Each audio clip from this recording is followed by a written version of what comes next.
Somebody behind me. Alrighty. Alright. I am just now leaving the Texas Hearts Military Museum here in Huntsville. I was live streaming up to when I went inside, and then the video started cutting out massively, so I had to end it. And even when I move slow, it still cut out. So I guess the building is made out of something that's not conducive to showing video, and that sucks. And I again have to announce I cannot read the screen while I'm driving, but we're going to start heading back towards the hacienda here. But yeah, the Texas Hearts Military Museum here in north side of Huntsville, Texas is interesting setup. Make sure this guy doesn't. All right, I need to be southbound up here. Let's see here, north, south I-45. This is north. All right, so I'm gonna start motoring back towards the hacienda here. It is now 62 degrees. It is almost scooter weather.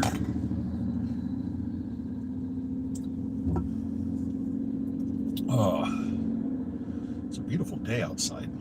62 degrees. Already. So anyway, I streamed coming up here because I'd never been to this museum.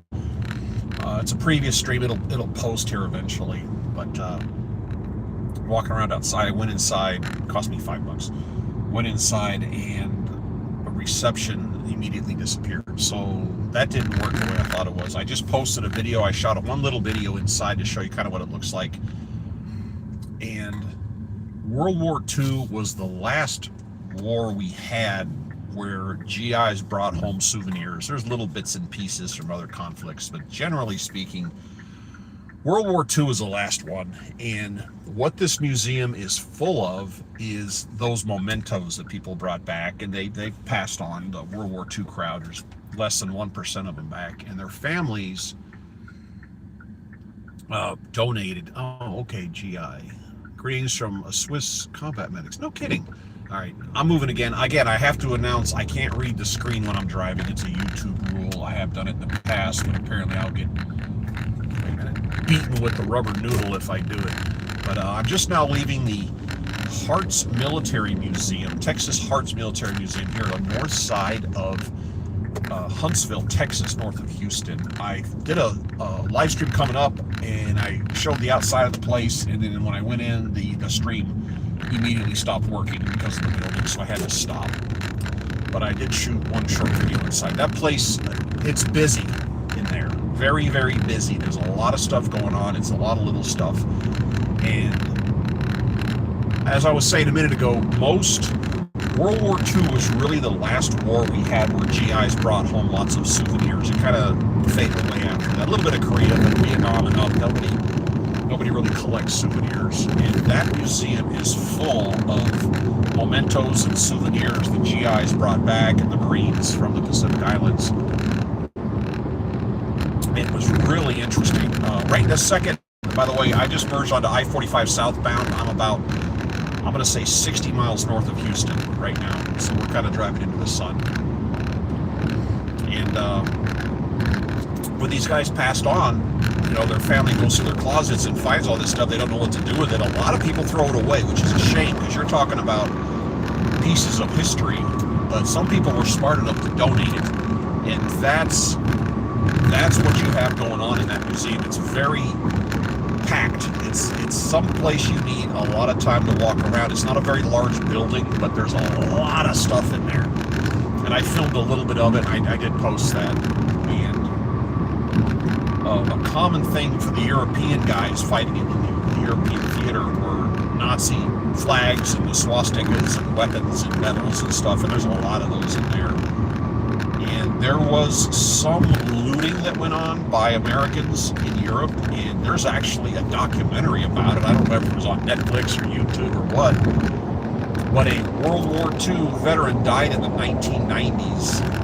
He lived in Wichita Falls, and he lived in a small apartment above a business. And And they cleaned his house out, and in his closet was a piece of artwork, gold inlaid, absolutely incredibly beautiful piece of artwork. And they found out it was worth millions and millions and millions of dollars, and it was stolen from a church during the war when the Germans were falling back and the Western Isles were moving forward through France. And there was a big hubbub about it, and who owns it, who gets to keep it. It was put in a vault, and I think some money changed hands and it got back. The guy lived in Wichita Falls, and it was like $100 million piece of artwork sitting in his closet. It was absolutely stunning. But that's what that museum is full of, is mementos. And it goes, there's some World War II, Korea, Vietnam, whatnot. You see things and equipment they used back then, which is long been out of service. So it's not like you can just contact the military and go, hey, do you have any of those combat crew member helmets for the personnel carriers made back in 1965? Because that stuff doesn't exist. It has to be something that somebody kept in their personal property. And I thought that was fascinating. I love to see that kind of gear. And there's a Nazi flag and an armband, and you look real close, it says it belonged to a guy, and everybody in his unit signed it, but all their signatures had faded away. And if you look really close, you could actually see some of the names written on the flag. And the D-Day guys, they printed a letter that everybody got. It was signed by Eisenhower, and it said, who was the Supreme Allied Commander. He was in charge of all forces in Europe. And it said, you guys are about to embark on the Great Crusade. And it was a speech saying that what you're doing is going to change the course of history, which is true. And everybody got a copy of it, so they understood what was in front of them. And some of the unit, it could be a squad or a platoon commanders, had the wherewithal to tell their guys within their unit to sign the form, sign this document, and hand it to the guy next to you. And then keep passing it around in the circle until yours comes back to you, then keep that. So it has all your unit guys. Oh, you're going to cherish that someday. And they were all like, yeah, whatever. And they did, and they do, and they have them. One of them was on display with all these names on it, and it's just, a piece of history. But the museum cost a whopping $5 to get in. And of course I had to rant and rave about how when I was a kid, back when I was a kid, a museum was 2 bits, which is apparently a quarter. I had to ask that question. But a really nice setup in there, and a tight display. And they have a lot of gear and a lot of little things crushed into a small area. And there was actually a tour going on for some kids. And there was a guy rambling, so I kind of stayed away from him. There were some souvenirs from Korea and Vietnam, not a lot. I mean, the Viet Cong flag was a common thing, but that was about it. But the guys that fought in the Pacific, apparently when the Japanese would go off to war, the Japanese soldier, they would have a flag that was called, I want to say, 1,000-stitch flag, where everybody in the neighborhood would stitch, literally one stitch, and everybody would sign it, and they would wear it around their waist. And when they ended up getting killed, the GIs would want the flag because it's a Japanese combat flag.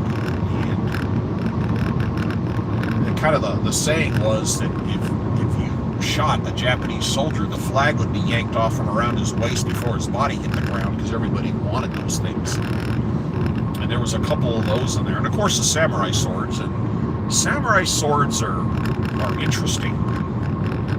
All Japanese officers had them. And where you were in the rank structure didn't necessarily reflect the quality of the sword you had, because sometimes the sword had been carried down through generations. So you could have a high-ranking guy with it's called a basic sword, and you could have a low-ranking lieutenant, or the equivalent thereof, and he could have this 300-year-old diamond-encrusted, family heirloom, and there was really no pattern to it.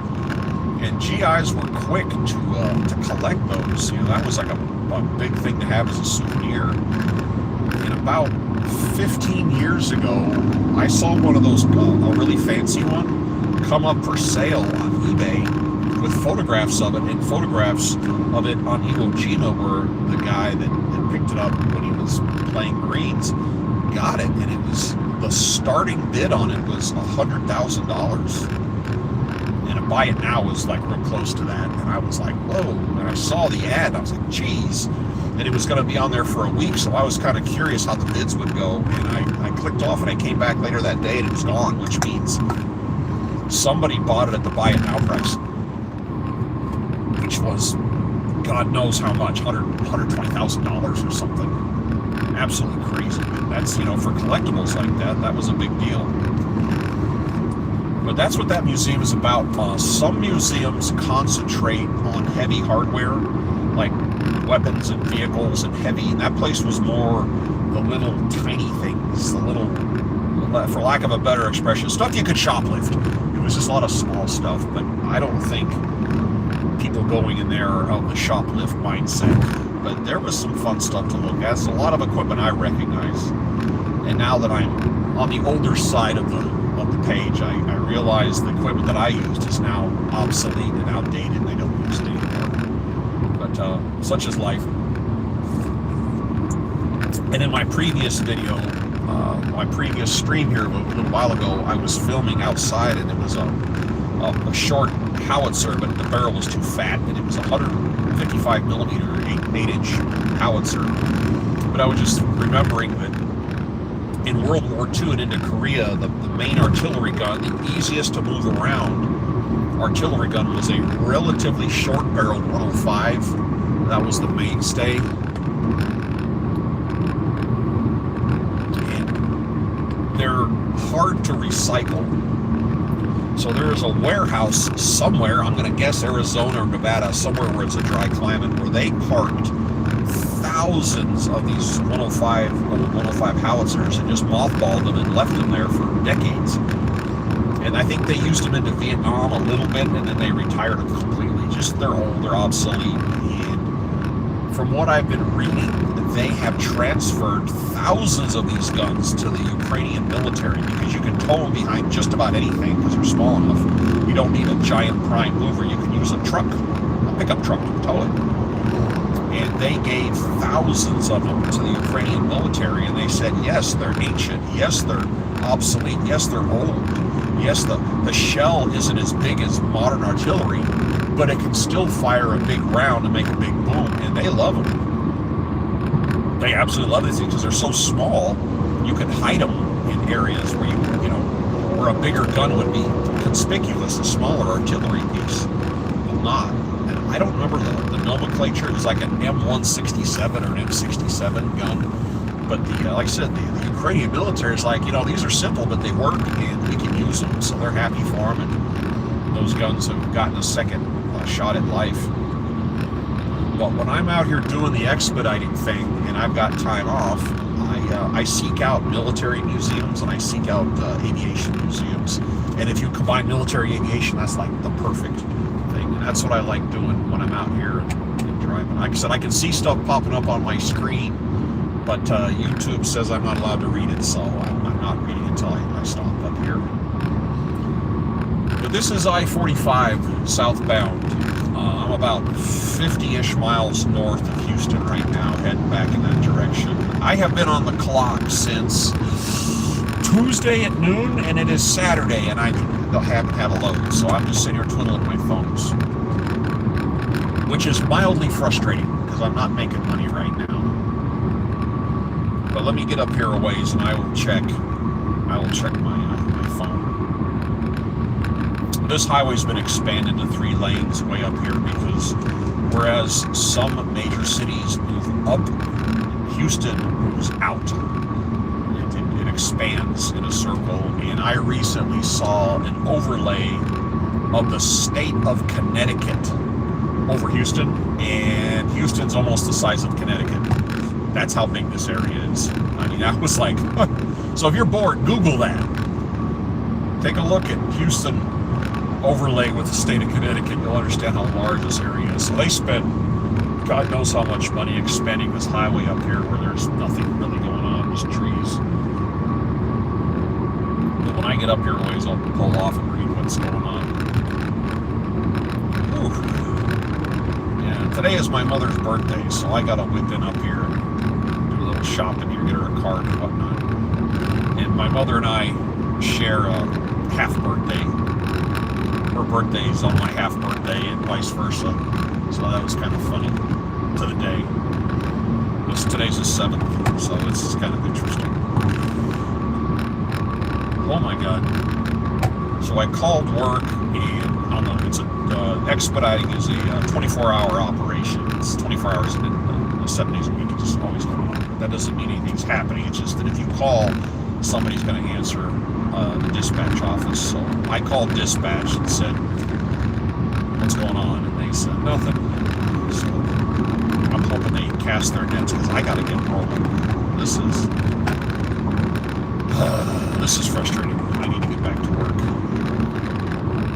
Maybe some of you independently wealthy people don't have to worry about those things, but I do. And that's my assignment. So I'm heading back south, gonna go check on the mother, check on the wife, and hope they can find some. Weekend loads happen, but just not around here.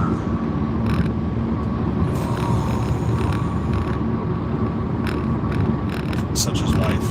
Yeah, like I said, I can see a bunch of stuff popping up on my screen. Let me get up here at the next exit. Let me pull off and take a look at this. And we're kind of driving into the sun. I apologize for that. It is a nice highway up here. I don't know if I've ever mentioned this before, but I'm a big-time radar detector aficionado. And you don't need to go out and buy an $800 model. You can buy unless you're a speed demon, which I'm not. I'm retired from cannonballing. But a radar detector is a wonderful tool to have, and if you're not paying attention and that thing starts going off, it brings you bound to reality really quick. But the trick is you need to get a radar detector that's programmable, because you need to turn off some of the systems in it. And radar bands come in X, K, and KA. X is the original from the 70s. It's also what they use in stores when doors open for you. There are no police departments that use those. So you need to have one that can turn off X band. K was the first dedicated police radar band, but then in the early 2000s, they started using that as the anti-collision systems on cars and high-end vehicles. And so you have K-band bouncing all over the place. And if you have K-band turned on, it's going to go off constantly because the cars are transmitting K-band. And the limitation of K-band for law enforcement is you can't use it while moving. You have to be stationary. So there aren't that many police departments that use it. It's out there, but it's kind of rare. I got a highway patrol coming up on me right now. So the most common, about 95% you'll bump into, is KA band. So get a radar, look at the manual, you can look it up online, and make sure it's programmable where you can turn off X and K. So it just runs on KA band, and you'll be safe.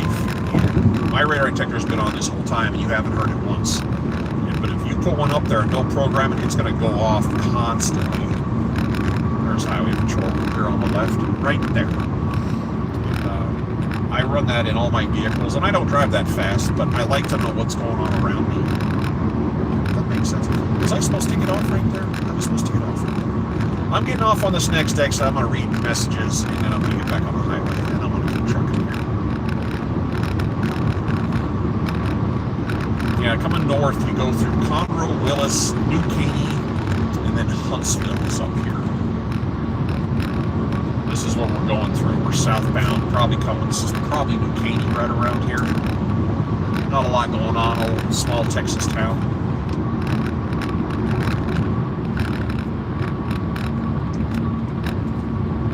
$55 miles to Houston, 7 miles to Willis. There's the signs. Let me jump off here real quick.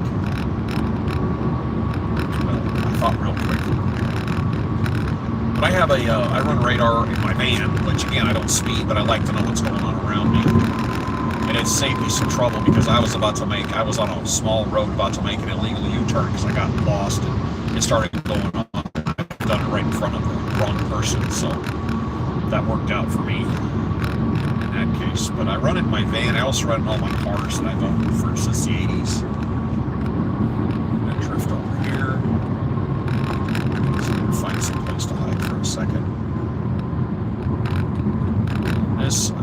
depending on where you live, this is either a feeder road, a frontage road, or an arterial road, depending on your part of the country. I have slowed down to 55 miles an hour, and I got somebody behind me losing their ever-loving mind because I'm going 55. Is that really necessary, dude? I'll find some place to...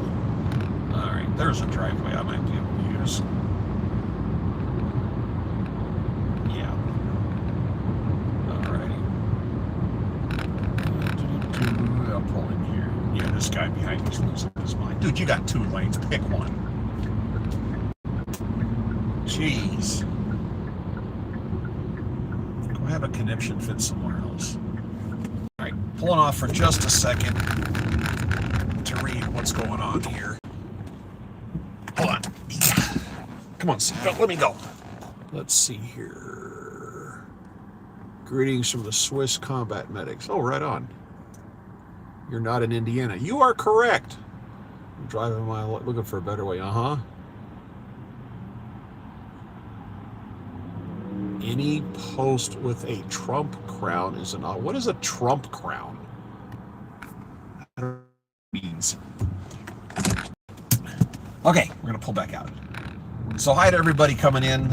We're on I-4. Well, we're on the feeder for I-45 southbound, north of Houston. We're about 50 miles out. Okay, got FedEx coming up on me hard. Can't catch me. Can't catch me. Anyway, I was talking about my initial stream this morning. Was talking about arguing with people online, and that argument is still going on, which is never a good use of your time.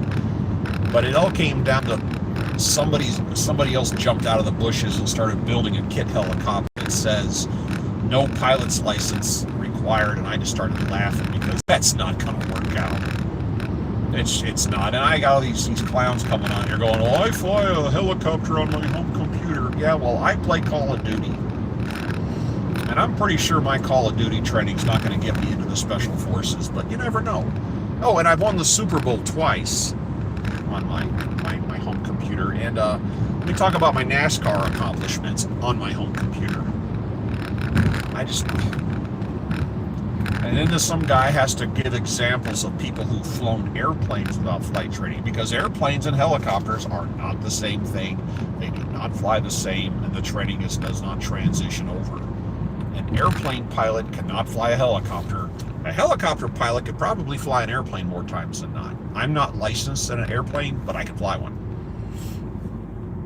But I put my dad in a helicopter once, and he was a retired 40,000 mile pilot, 40,000 hour pilot. And as far as flight training and skills go, you might as well put my mother in there, because it didn't do anything.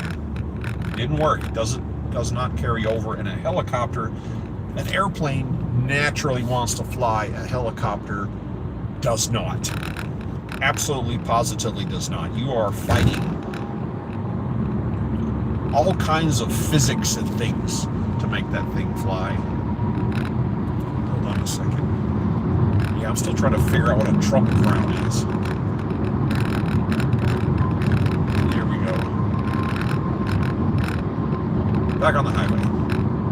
Alright, we are going to Kohl's right now. I have Kohl's cash. $10 worth. Let's see what's going on in that store.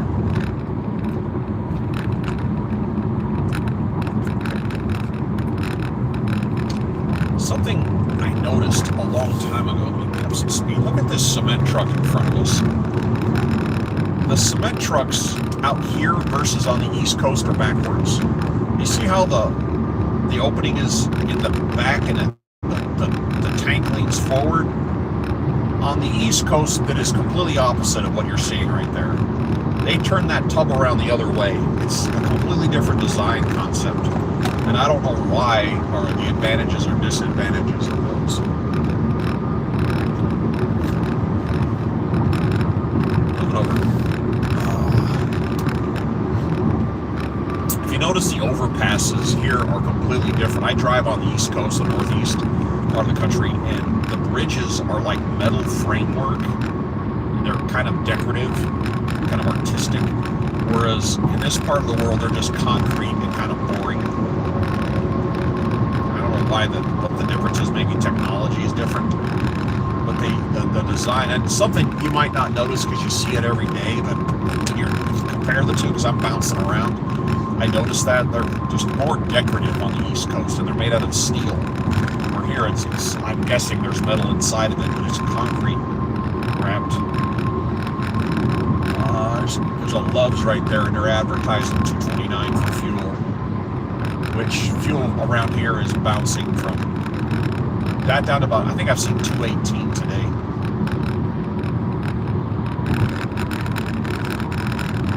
Then you go out east and it gets up to $3.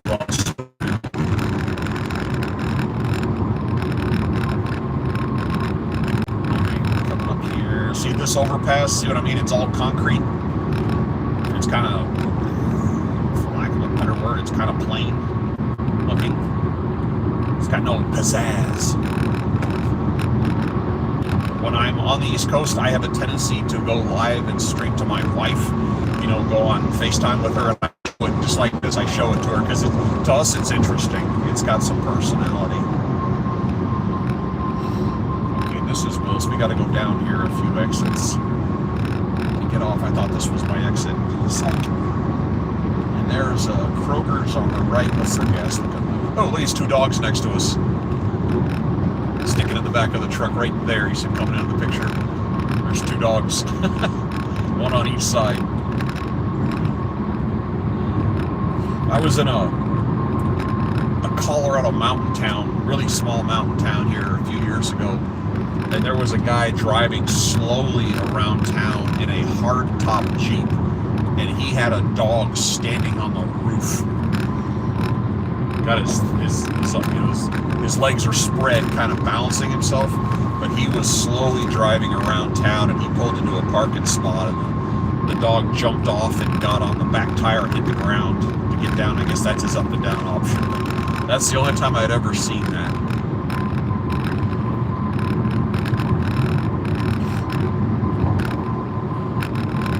Everybody and their brother gets on the highway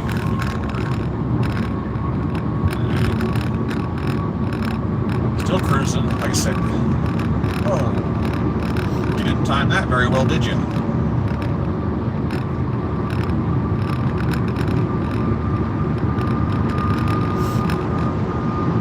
Get down here, jump off, and go to Coles. Somebody said these were pear trees or something with pear involved in it. I don't know diddly squat about trees, but we got a lot of them down here, but they're plowing everything under to build more housing.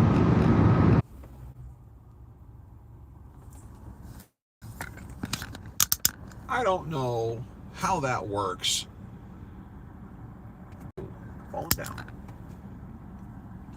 How I can be driving through a built-up area where you can see cell towers and have the phone just go, you don't have service, you can't stream, you can't even make a phone call, randomly in the middle of a built-up area. And that was 5 minutes of reconnecting.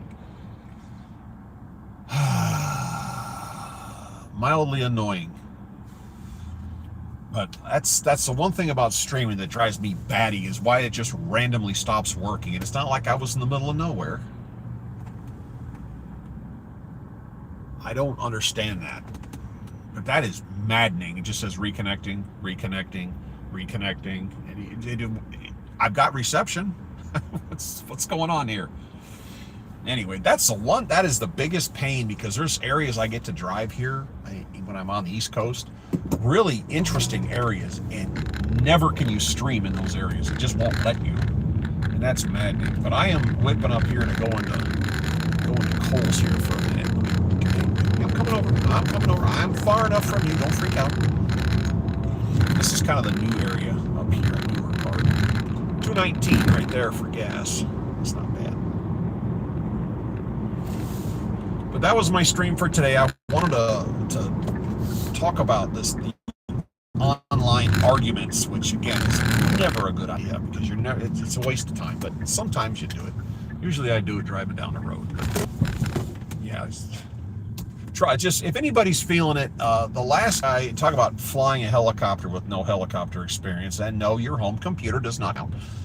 The first YouTube video I ever watched was in 2001, or it was an online video, it might not have been YouTube, and it was a guy that decided he could fly a helicopter without any training, and he went out there, he had the money, so he bought some little garbage helicopter, went out there on the flight line, and before he even had the aircraft off the ground, he was losing control of it. You could see it, and he got it up, and he's spinning around in circles, nose up, nose down, banged the tail rotor off the ground, rolled it into a ball, and got out and stood there and looked at it like an idiot. And in the turn, you could actually see the tail number, and I looked it up on NTSB, and the tail number didn't appear anywhere because the guy didn't report it. Because how are you going to report that? Yeah, I destroyed the helicopter. Well, why? Well, I don't know how to fly, and I figured I could just do it. Well, you can't. I'm sorry. And there was a guy, and in recent modern times, about 4 or 5 years ago, a guy in Florida found an EMS helicopter in Miami, and he decided he was going to go jump in it and steal it and, quote, fly up and down the coastline. Well, starting a helicopter is not exactly like starting a car. And this guy got as far as blowing the floats, which is a big pin you have to pull and a giant lever on the cyclic, and he squeezed it and blew the floats, which that's a $1,500 repack. But that's as far as he got towards flying it. I mean, like I said, these turbine helicopters, you just don't get in and stick a key in the ignition and go zoom. It doesn't work like that. But it's the crowd of people who are absolutely convinced they can fly a helicopter because they have a simulator on their home computer are living in a fantasy world. And on that topic, there's two types of ratings for pilots, basically. There's VFR and IFR. VFR, visual flight rules, looking out the window, flying. And IFR, which is instrument flight rules, or I follow roads. That's flying on your panel and whatnot. And there are pilots, rated pilots, that will go out and get a VFR license, and they will know how to fly. And then they'll go home and they'll play on their home computer to learn procedural, which is a good thing. You can learn procedural systems and how to manipulate your GPS and set up approaches. That is an actual good trainer, and there are GPS trainers for that. But as far as the physically flying in the clouds, okay, now you're stepping off into a different realm. And I have heard air traffic control recordings of pilots, rated pilots, who taught themselves how to fly instruments, quote unquote, on their home computer, get up in the clouds and listen to their voices as they lose their ever-loving minds, realizing a 2-dimensional screen and a 3-dimensional airplane where you have no outside visibility is not the same thing. When your rear end is attached to it, it's different than sitting in your chair in your man cave playing with the buttons. It's not the same thing. And these are rated pilots, and they get in the clouds for the first time and they absolutely lose their stuff. That is not something that your body is ready for without formal training. But that's just frustrating. You know, I've played video games, I've played computer games, and I've played on simulators, and unless it's a FAA simulator like at Flight Safety, it's not the same thing. And please don't convince yourself, oh, I can do that, because you're just going to get killed. Or at the bare minimum, you're going to destroy some equipment.